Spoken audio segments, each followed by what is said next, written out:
Hi there. I'm going to give you the essential intro information as quickly as possible so we can just get into the everything else. This is Real Fishing Angler's Dream. It's a fishing game, which means this is kind of all you do. But the game is somehow frustrating, fascinating, and wonderful all at once. There's some depth here, in other words, and I think it's worth exploring. I have a lot of thoughts on everything surrounding this game, so let me show you all that I've learned and experienced. Here's how the video will go. I'll explain its history first, then I'll go through my full playthrough of the game. And with that, let's just get into it. Real Fishing Angler's Dream, which I'm just going to refer to as Angler's Dream from now on, was a game developed for the Wii by Marvelous Entertainment, which is just known as Marvelous nowadays, and published by Natsume. From what I can gather, Marvelous was involved in the development and publishing of a lot of different series. Ones like Story of Seasons and Monster Hunter Stories. They actually have a pretty extensive history, but in all of it, they're not known for making games purely about fishing. At least that's what I surmised from the very long Wikipedia article about them. This might sound like there was a troubled development, but evidence actually points to the opposite. There was an interview with one of the developers of the game conducted by the blog site GamerDad. I know it sounds a little unorthodox, but roll with me. This is the only info I could find about its development. In the interview, it was stated that, quote, "There are always a few hiccups here and there during development, however we are extremely happy with the end product," end quote. So that's good. The development was mostly smooth and the developers got to see their vision realized. Happy ending, right? Unfortunately, a smooth development process doesn't guarantee success. I think Angler's Dream was bound to struggle sales-wise. You see, the Wii already had quite a few fishing games before it was even released. Games like Big Catch Bass Fishing, that one fishing minigame in Wii Play. Okay, look, I know technically Wii Play isn't a fishing game, but let me have this. I really liked this game as a kid. And my personal favorite, Sega Bass Fishing.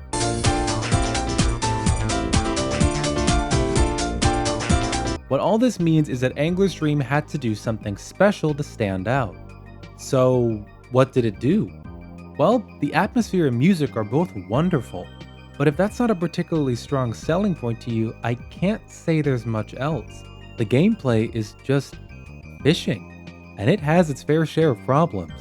It's clear that Angler's Dream just wanted to be about the simple joys of fishing, and there's nothing wrong with that, trust me. It's just that in this situation, I think that notion limited its reach. It doesn't have the name brand recognition like Sega Bass Fishing or Wii Play. I have a hunch that the only thing that's kinda memorable about the game is that some copies were bundled with a fishing rod controller that I assume made the controls feel more accurate? Maybe? Okay, so the development was smooth, but ultimately the game didn't have that much to make it distinguished. But maybe when the game was released, it miraculously performed well? No, I don't think it did, actually. Let me give you some reasons why I think so. Firstly, this game came out in North America in August of 2009. This is, quite frankly, a horrible time for it to have been released. It came out 3 months before New Super Mario Bros. Wii and 1 month after Wii Sports Resort were released in North America. Two extremely popular games. Now, this doesn't mean that the sales of every other part of the world doesn't matter, but this choice may have harmed a decent portion of its sales. During the latter half of 2009, if you had a Wii, there's a good chance you probably weren't thinking about Angler's Dream at all. Secondly, in terms of sales, information is practically non-existent. This game is part of a long-running series called Real Fishing. According to Natsume, the first game in the series, also called Real Fishing, quote, was one of the first fishing games to sell over 1 million units on PlayStation, end quote. Unfortunately, this is where the trail runs cold. I couldn't find any information on the sales of any of the other games in the series, including Angler's Dream. Although, that might have something to do with this game's advertising campaign, or seemingly lack thereof. The only formal advertisement I could find was the trailer of this game. Fun fact, the most popular upload of this trailer comes from IGN, and the description only has the word none. Thirdly, in terms of public reception, there's somehow less information. The Wikipedia section on this game is 4 sentences long and mentions quite literally nothing on how the game was received. The Metacritic review site for this game is a ghost town, and I think IGN straight up forgot to review it. There's footage of an E3 demo of the game with a guy using the fishing controller, so that's location and strategy and all those elements. something, I suppose. But yeah, there's really not much. Besides a few old forum posts on GameFAQs and some odd reviews on sites like the aforementioned GamerDad, there didn't seem to be that much excitement or discussion on this game. And finally, the last thing to seal this game's fate was the very console it released on. Remember, it came out on the Wii. According to Wikipedia, this console has over 1,600 games. Plus, this number might not be accurate because some other sources say it has over 2,000. There's a very good chance that Angler's Dream just got lost in the absolute tsunami of games on this console. Also, keep in mind, fishing already has a very niche appeal. There's a reason why it's relegated to short, simple, mostly unintrusive minigames in a lot of games. Please correct me if I'm wrong, but unless it has a strong gimmick, it seems like it's hard to sell a game that solely focuses on fishing, especially on a console like this. So, it probably didn't sell well. But are things different nowadays? Do people talk about this game now? Well, while you can still find a few playthroughs of this game, it's clear that although some people have nostalgia for it, it's not a game most people really know about. To summarize, the game quietly came out and then quietly vanished with the wind. But to me, that's what makes it all the more interesting. It was developed, released, no one really talked about it, and then it just disappeared. Its existence went by so unnoticed that I can't help but want to learn more about it, which is why we're here. What we're about to get into is evidently going to take much longer than the history, so feel free to take a break. No rush.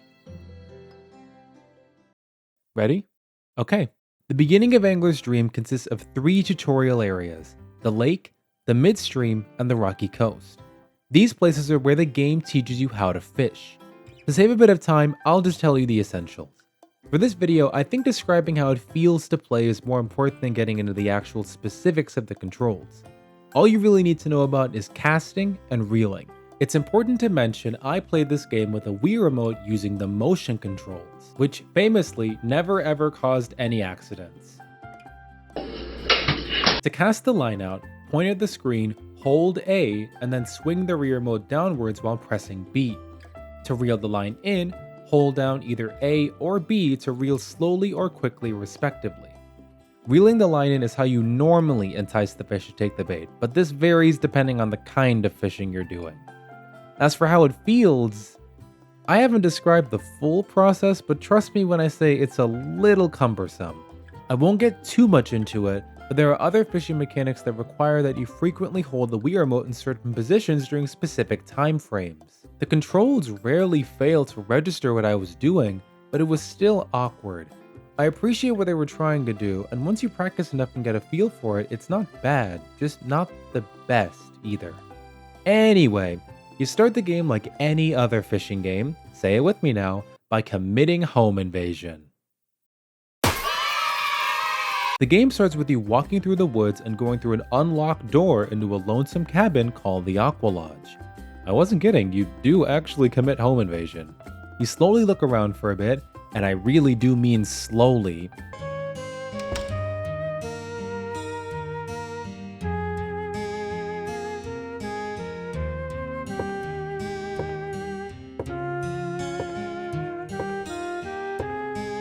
When suddenly, the camera cuts to an old man who is staring off into nothing. This is the fishing master. Concerningly, he doesn't freak out. He just welcomes you and asks for your name. I called myself the only appropriate name for this game, and then he explained what each of the floors in the Aqua Lodge have. It's a little lengthy of an explanation, so I'll just simplify it a bit. The first floor, the one we're standing in right now, is useful for getting hints in magazines, looking at your accomplishments, accessing the option to go fishing, and talking to the fishing master, the only character in this game.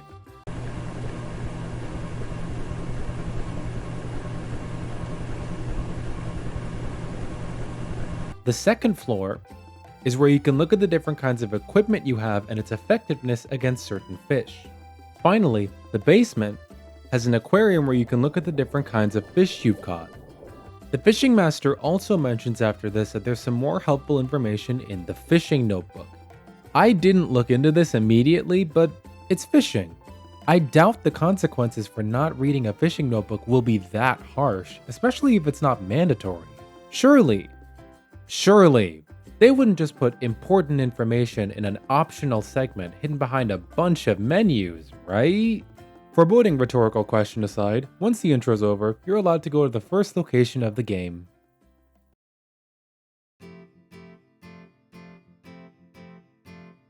There are 3 types of fishing in this game. The lake teaches you the first type, lure fishing. Remember the controls I described earlier? This is where the game teaches you them. Or, more accurately, the Fishing Master does.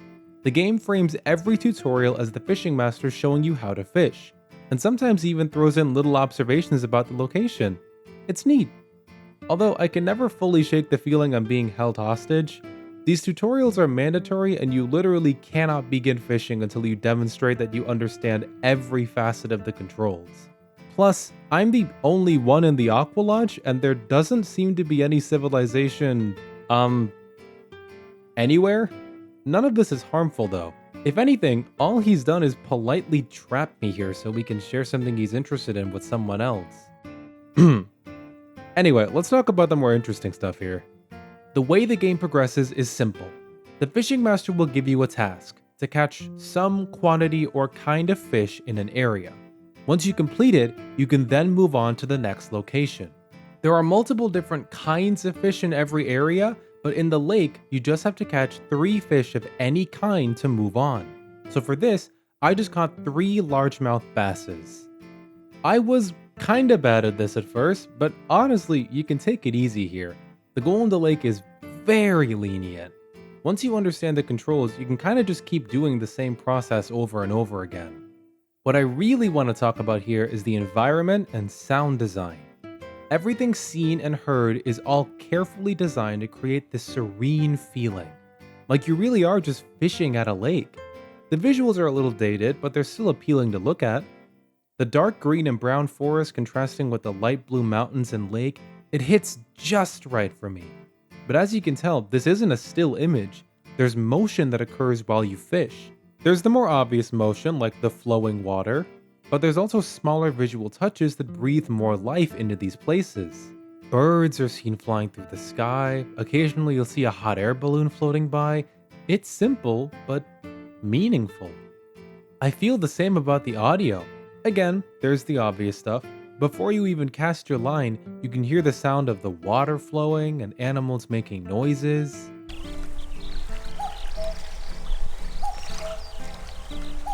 But it goes further. When you catch a fish or go back to the Aqua Lodge, these pleasant little piano melodies play.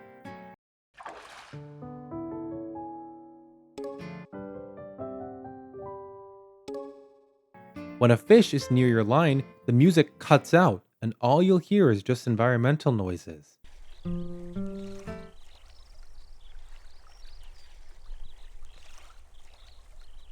When you dive underwater, the audio really changes to simulate that feeling.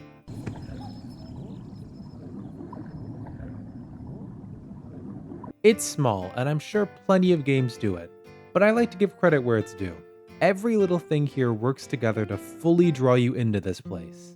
Kinda like a grandfather clock, but with a lot more water and fish. All in all, the lake is just nice. It taught me the basics and showcased some of the game's greatest strengths.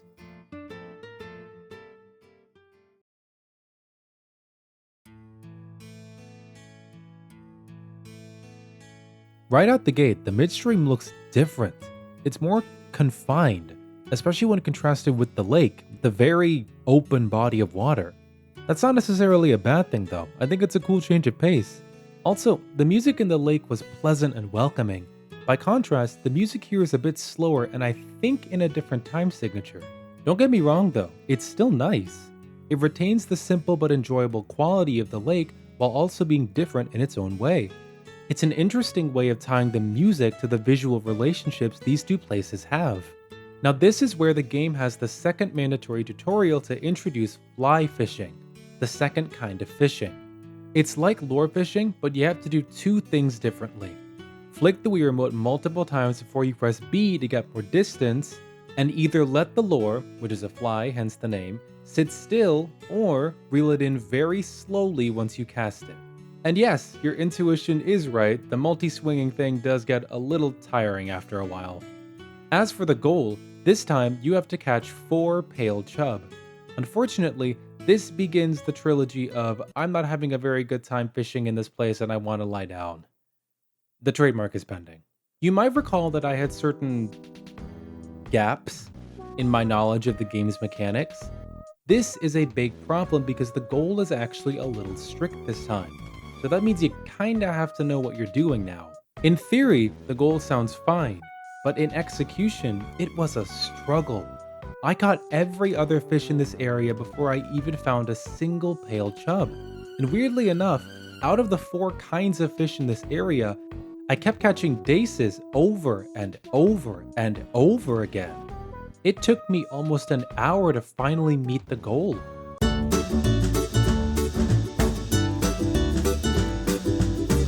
And for a lot of it, I felt like I was going nowhere. After a while, I knew I was doing something wrong, but I thought I had all of the important and necessary information. Looking back, I think it was by pure luck that I somehow managed to catch a pale chub. And how exactly did I catch it? We'll come back to that later. I know all of this sounds a little vague, but trust me, it's important I keep this under wraps so you fully get what I was going through. I'm still new, and this place showed me a side of the game I'd never seen before. A side I dreaded seeing again. Also, totally completely unrelated, but please, please, save your progress. This game does not have an autosave feature, so make sure to save every time you go back to the Aqua Lodge. You can do it by clicking on the fishing notebook and hitting the save button. Don't forget, it's heartrending to not save and lose over an hour of fishing progress, especially if it's after a really difficult area. Again, completely unrelated to what I went through. Just do it. It will haunt your nightmares if you forget, and that's a promise. When I finally completed the goal, I was tired and afraid of what was going to come next, but I still held out hope.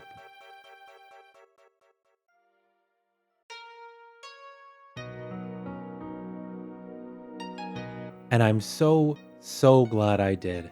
The Rocky Coast is the last formal tutorial area of the game. It teaches my favorite kind of fishing, bait fishing.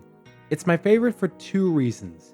You only have to swing the controller once, like with lure fishing, and instead of enticing the fish by reeling the line in slowly, you only let it sit still after you cast it. You literally just do nothing and wait for the fish to come to you. It sounds a little slow, but it's actually really nice. It forces you to just take a second and relax. Heck, even the fishing master says so. The goal works well with this tutorial too because you just have to catch a parrotfish and a black porgy. Now, at this point I was still stumbling around and figuring stuff out, but things went surprisingly well. I caught the porgy first and the parrotfish after, and it only took me around 20 minutes. As for everything else with this place, it's all incredible. The environment's amazing. The juxtaposition of the darker blues of the water and the browns and beiges of the rocks on the coast is very scenic. The music's fantastic too. When I listen to it, I feel like I'm just floating on water. I don't have the strongest knowledge in music theory, so I can't really explain why with proper terminology. I'm mostly going off of how it feels, and it feels wonderful. Overall, the Rocky Coast was such a great way to end things off.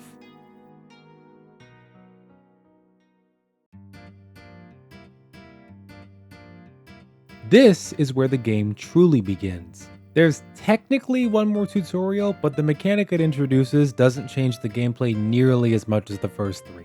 We're basically on our own now. The first area to welcome us into this new phase is the mountain stream. I like it. The goal for this place was just to catch a Yamame trout and a river mackerel, and somehow I caught both of them within the first 5 minutes of arriving. It was a breeze, and that really helped me to enjoy everything else the mountain stream had to offer. This area being a little stream within a mountain is nice. It feels closed off and isolated, which to me gives it a very comforting feeling. It's unique like the midstream, but dialed up even more. The color palette of this area is probably the most distinct we've seen so far too. Moss growing on the rocks and in the water means that the main colors here are brown and green, two very earthy colors that always tend to work well together. Also, I think this song is in a 3/4 time signature. It has this really delightful bouncy feeling that makes it so fun to dance to. It's good. The mountain stream is a good time.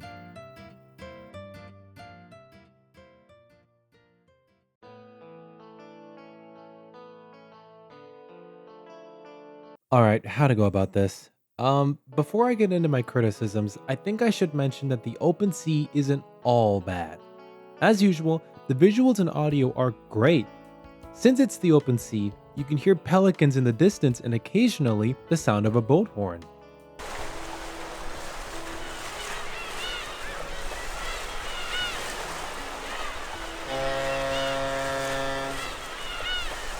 The music's solid too. It uses a new kind of guitar we haven't heard in any previous songs, so as a result, the area itself feels more unique. But what about the goal? I hear you ask, so we can get to the part that made this segment so long. Okay, the goal this time is to catch one yellowtail fish, and it must be 5 foot 11 inches or bigger. I want you to take a guess as to how long it took me to meet this goal. Half an hour? Maybe even 45 minutes? No. It took me... Look, I know that doesn't sound long, but when all you're doing is...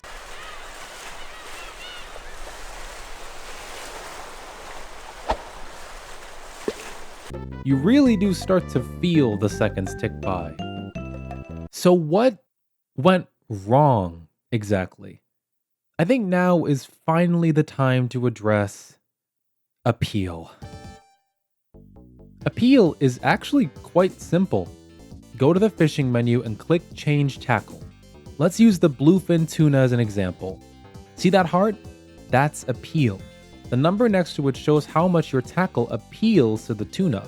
The higher that number, the easier it will be to actually find the tuna. Currently, that number is a +7, so it has a strong appeal to our little friend. But if you change your bait a bit, it goes up to +9. Now it'll be even easier to encounter the fish. You can mess around with all of the options in this menu to change the appeal number. And that's it. Higher number means higher chance the fish will show up. It's so simple, but I can't stress enough that it is so important.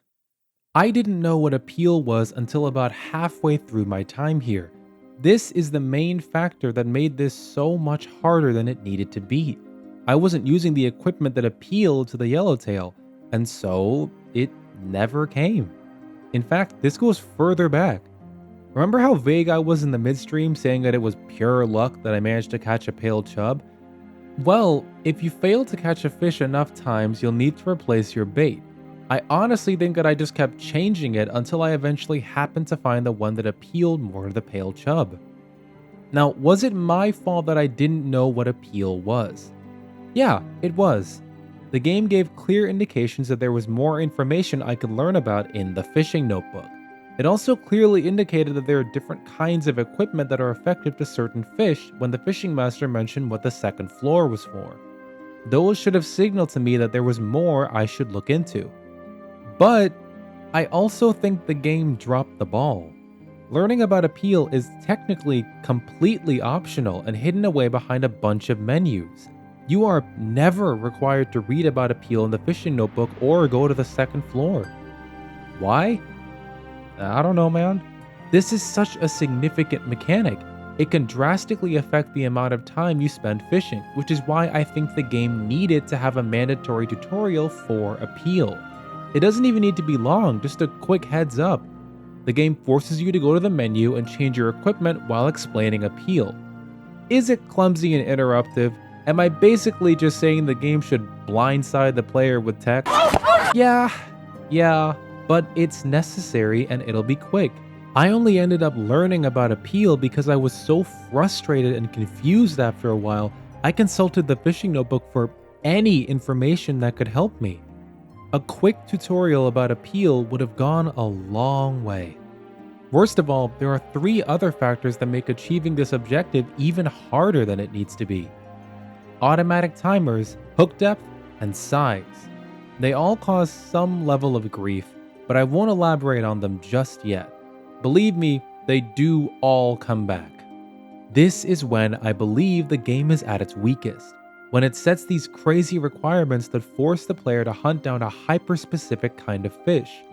Remember way earlier in the lake when I said everything works together to fully draw you into this place? Well, when the goals are as strict as this, it's very hard to really immerse yourself in these areas. At least, that was my experience. The music, visuals, and sound design all carry their weight just fine, but the goal drags everything down. With a task like the one in the open sea, I wasn't really enjoying any of it anymore. I got sick and tired of all of it. Unlike with the mountain stream or the rocky coast, I was just desperately trying to complete a goal to move on. Again, part of this was my fault, but I still believe the game could have done better as well. I didn't feel relief when I finally caught the yellowtail, I was just exhausted. So, I have an idea. Let's see if things get better when we get out.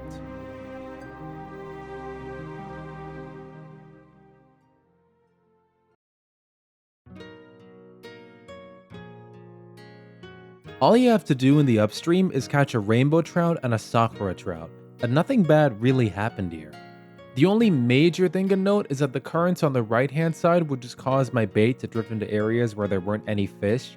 The area in the top left hand corner is where you should try to cast, since that's where you'll find a lot of the fish. It took me around 20 minutes to complete the goal, which was so nice after the open sea.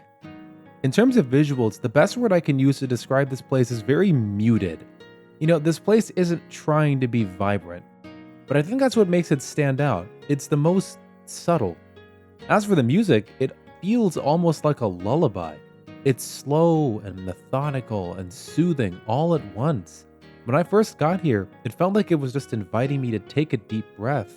Everything here is pretty relaxing. I like it.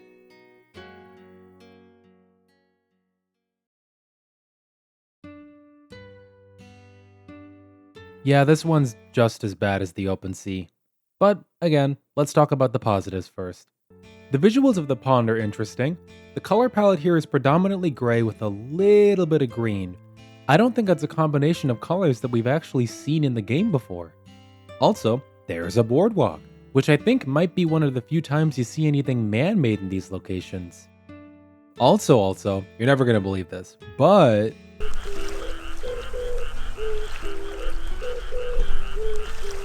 there's no bit, I just think the frogs are cool. This time, the music feels like I'm in a lazy river, just kind of drifting on by. Not as good as the mountain stream to me, but it's still alright. And now for the goal. This area suffers from the exact same problem that the open sea does. You have to catch a deep-body crucian carp that's 1 foot 2 inches or bigger. You want to guess how long it took this time? Like seriously, what is up with this game and 90-minute gauntlets? Let's dig into what happened here. First of all, there's something important I should mention. When you first arrive in an area, you don't know what appeals to any fish. In the menu, all of their names have question marks over them. You can still see what level of appeal your equipment has, but you don't know which fish it appeals to specifically. When you first catch a fish, their name then replaces those question marks. This means that when you first arrive in an area, you kind of just throw out your line and see what happens. However, this also means that you can technically use a process of elimination. If I'm looking for that carp, I can just catch every other fish in the area. Then, by process of elimination, I'll know that the last remaining group of question marks is the carp, and I'll know what appeals most to it. I learned about this method around the same time when I learned what appeal was in the open sea. This is how I got through the upstream so quickly. But here, I used this process of elimination and yet I still struggled. A lot. Why, you might ask? Well, remember those 3 factors I mentioned in the open sea? Automatic timers, hook depth, and size? This is where they come into play. Firstly, after a set period of time, the game just straight up kicks you out of the location. I don't really know why it does that. You're forced to go back to the Aqua Lodge with a very menacing message.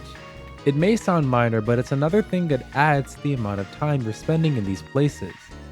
Secondly, sometimes the fish can only be found at certain hook depths.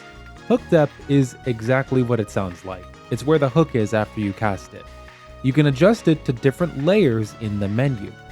How do you know where to set the hook depth to find a fish? You're gonna love this. You don't. The magazines, the things I mentioned very briefly in the beginning, sometimes give out hints about where the fish can be located, but those only come after you've spent long enough in a certain area. How long do you need to spend in a certain area before the magazines arrive? Honestly, I'm still not sure, even after completing the game. To make things even worse, the magazine for this area literally gives you no information on the hook depth of the carp. So you just have to guess here, which as you can imagine, lengthens your stay even more. In all fairness, I could have just experimented with different depths before the magazine arrived. But this is where the third factor comes in. The only way to know the size of the fish is by going through the effort to catch it. So even when I finally found a carp, I needed to keep catching them over and over until I got one that was the right size.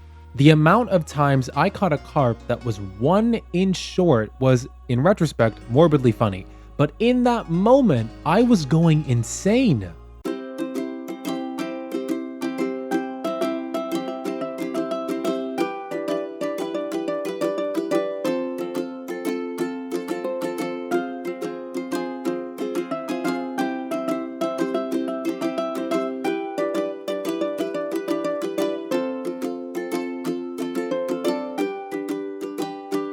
You see, once I caught my first carp, I knew what appealed to it.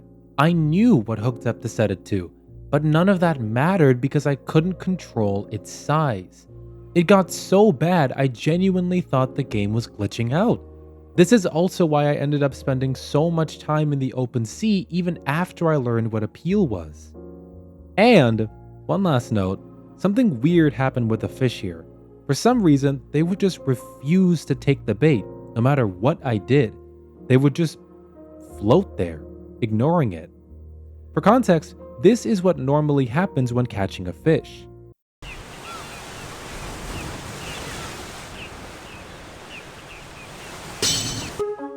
Pretty quick and simple, right?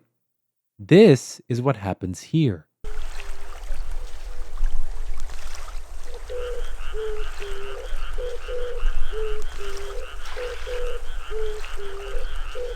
It's like if a jester was a fish. Now there is one way to speed things up a bit. You don't need to catch every fish that takes the bait. If a fish that isn't the one you're looking for takes the bait, you can just let it get away. It's a lot faster than actually catching it. It took me a frighteningly long time to start doing this, so don't make my mistake. Okay, technically, there is one other way to make things quicker, but it's weird. In the aquarium, the fish can grow larger if you feed them and leave them in there. Then, when they get bigger, you can release them back into the wild. This is actually how I ended up catching the carp. I kept a carp that was 1 inch short, it grew an inch, I released it, and then I caught one of the right length immediately. This is the only time in the game this ever happened to me. Every other time, I caught the fish of the right length without doing any of this. So I don't really know how reliable this method is, but if you ever run into trouble, maybe try this. It might work. I did eventually meet the goal, but it was brutal. So, once again, I have an idea. Let's leave. Trust me, things got a whole lot better from here, so let's not linger in the pond any longer.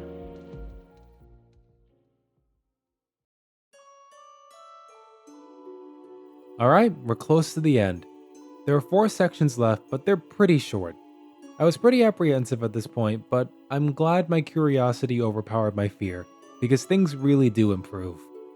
Before we move on though, there's something important that needs to be mentioned. In that same GamerDad interview I talked about in the history section, the developer stated that, quote, one focus of the Reel Fishing franchise was always the fundamental message of being one with nature, end quote. And that, quote, Reel Fishing Angler's Dream teaches to live in harmony with nature and to enjoy what is around you, end quote. So far, I've just been talking about my experiences with these places, but I want to adjust things a bit. The game has two purposes, entertainment and education. There are some games I can think of that have environmentalist themes. Heck, plenty of other artistic mediums do this. I don't think it's the most common theme, but it's not rare either. Anyways, I want to shift the focus of all of this slightly with a question. Does Angler's Dream actually manage to fulfill its purpose? We've seen both the good and the bad the game has to offer. I'll let you know my answer later. For now, let's just get into the rest of the game.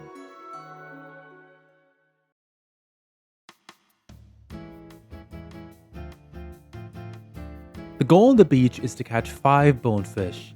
Honestly, the main challenge is catching the first one since again, you're mainly guessing, but once I tried out enough baits and depths, I was able to catch one, and because I knew how to catch one, I just kept catching more. This might be one of my favorite locations visually simply because of how vibrant it is. The botanical island to the left complements the clear blue waters of the beach really well. It's beautiful. Also, the music's very smooth and relaxing. It fits the location like a glove. Overall, good place.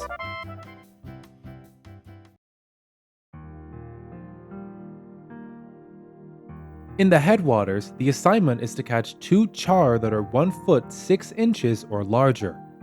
Now that sounds bad, but I wasn't lying when I said things do get better. Somehow, by some algorithmic black magic, I caught the 2 fish frighteningly quickly, like in about 5 to 10 minutes. It was an anomaly. All of my expectations were completely subverted. I had fun with this goal. And as usual, everything else is great. The visuals for the headways are a little nostalgic for me. There was a waterfall not too far from where I lived growing up, so I have a bit of a soft spot for them. This area reminded me of that. The music is also very serene. Not my favorite, but definitely in the top 5. That's kind of it. I was just surprised by how nice the area was. It feels good to be wrong sometimes, you know?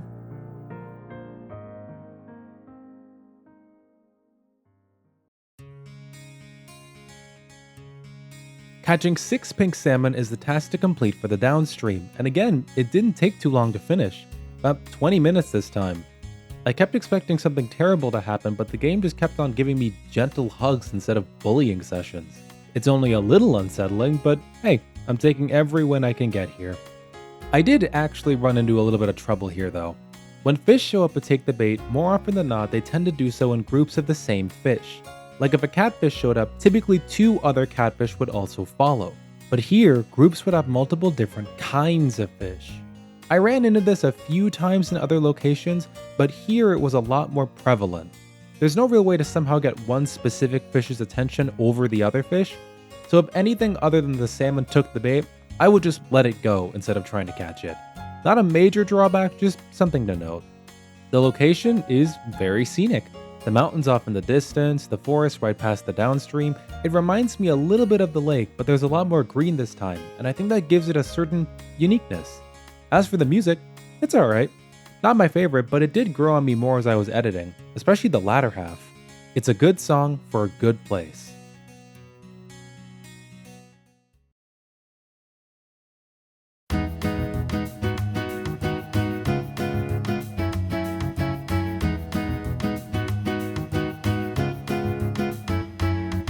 And here we are, the final area.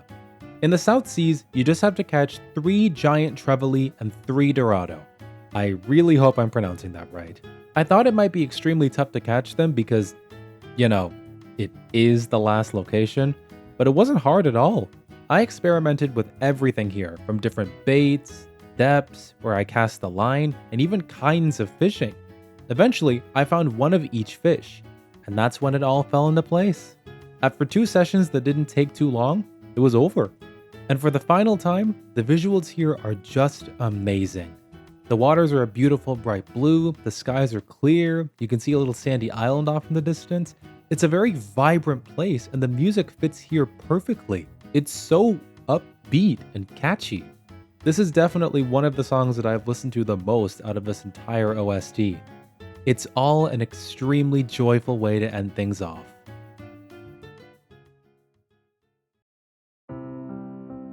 Once you complete the goal, you go back to the Aqua Lodge and the Fishing Master leaves you with a piece of advice.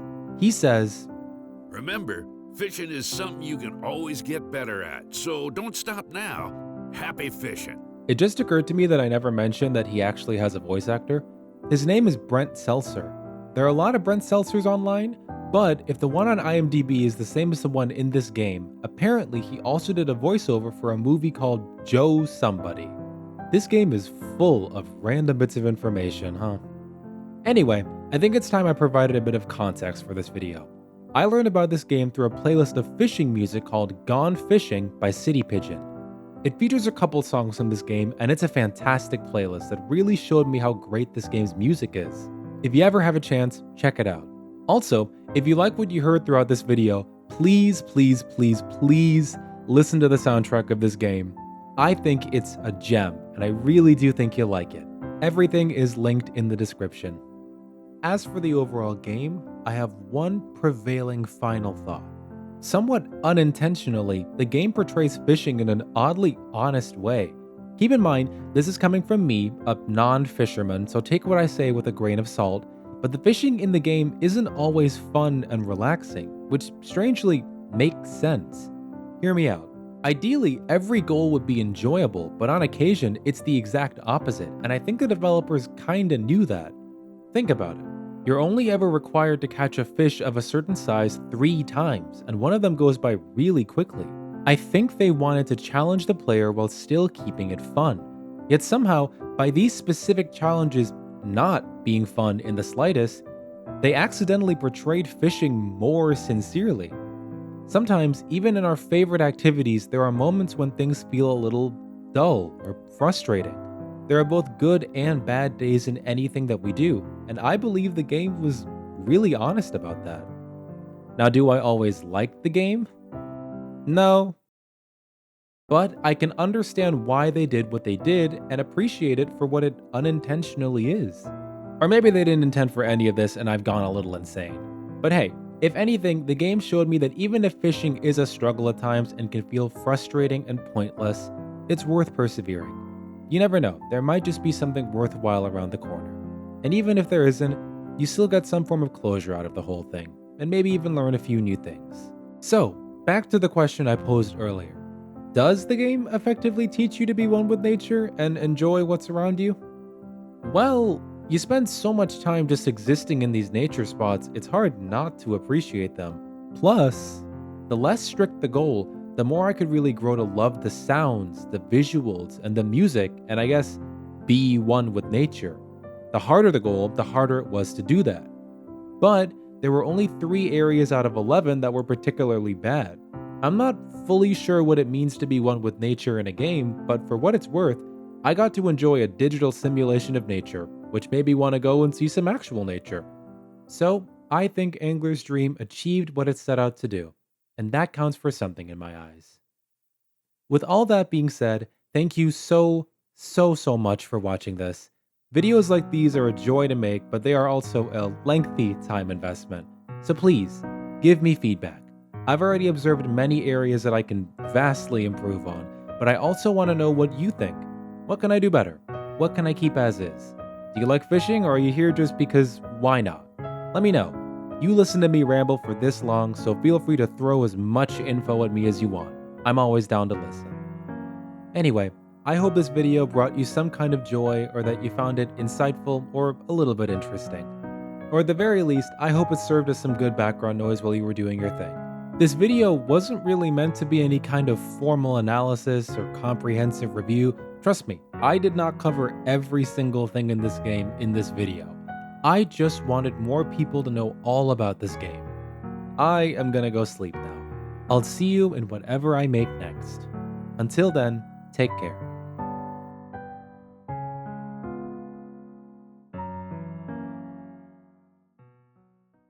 But 11's kind of an unsatisfying number of areas to have, right? Well, between you and me, that wasn't actually where things ended. Once the credits finish rolling, you can enter your save file and go back to the Aqua Lodge. The fishing master will then tell you about a secret location called...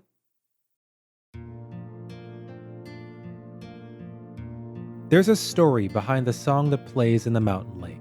It was a quiet day, and I was just doing work on my laptop, passively listening to the Gone Fishing playlist. But then, it started playing this song.